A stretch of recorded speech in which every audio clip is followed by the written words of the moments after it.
Find the volume of the solid when the region bounded by x is equal to y to the third, y equals 2, and x equals 0 is rotated about the line y is equal to 2. Okay, so let's start off with x being equal to y to the third power. Well, if we solve this for y by taking the cubed root of both sides, we'll have that y is equal to the cubed root of x, or x raised to the 1/3 power.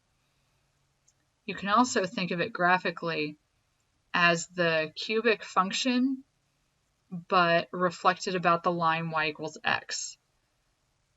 So instead of looking something like this,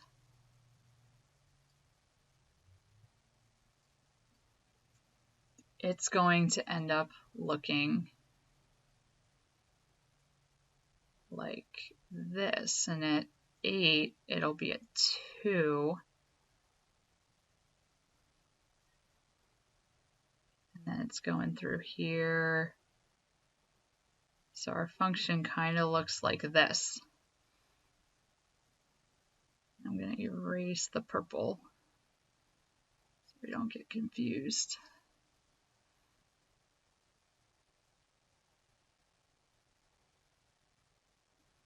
Okay, and it's being bound by x equals 0, which is the y-axis, and the line y equals 2. So we have this horizontal line here.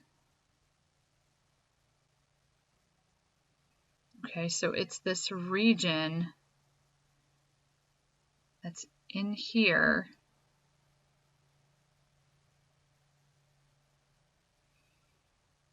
And it's being rotated about the line y equals 2. So it's going to end up creating solid up to about 4 as we revolve it around this axis. Or in other words, it looks more like this.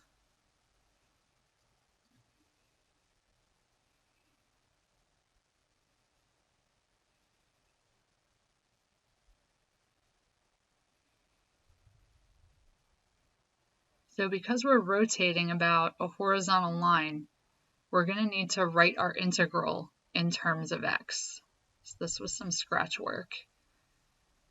For the volume, we're going to have that it is equal to pi times the integral. It's going to be with respect to x. And if we look, we're going to be going. If we look at our graph, we can see that our x values in the graph go from 0 to where it intersects y equals 2, or where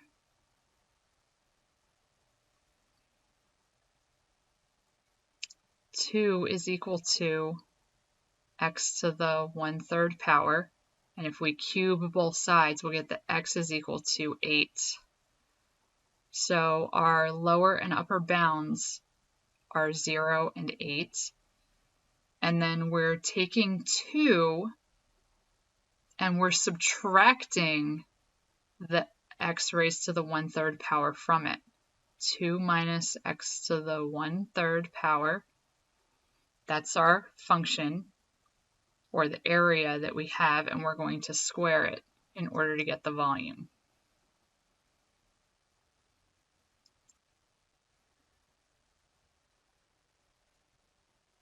So now if we square our 2 minus x to the 1/3, or multiply it by itself, 2 minus x to the 1/3, we'll end up having pi still out in front, the integral from 0 to 8 of 4 minus 2x to the 1/3 minus another 2x to the 1/3, so that'll be minus 4x raised to the 1/3 power, and then plus x raised to the 2/3 power.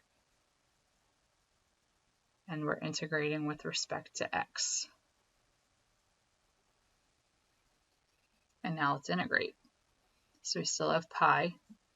And then we're going to have 4x minus 4 times 3/4 x to the 4/3 power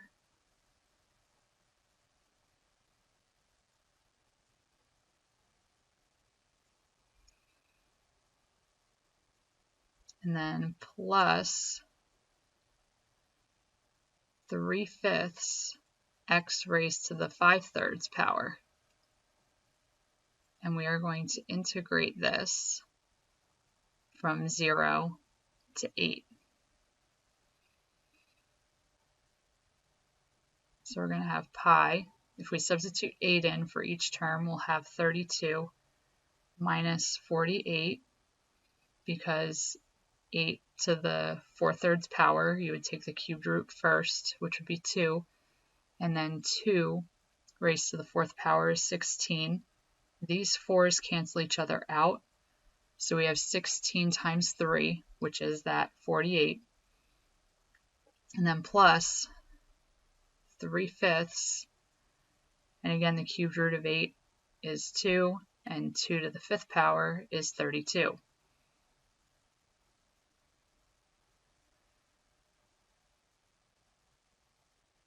So we're going to have pi 32 minus 48 is negative 16, and negative 16 with 5 as the denominator is going to be negative 80, and then plus, we multiply 3/5 times 32, we get 96/5. And then if we add up negative 80/5 and 96/5, we end up having 16/5 times pi, which is equal to 3.2 pi, or answer choice A.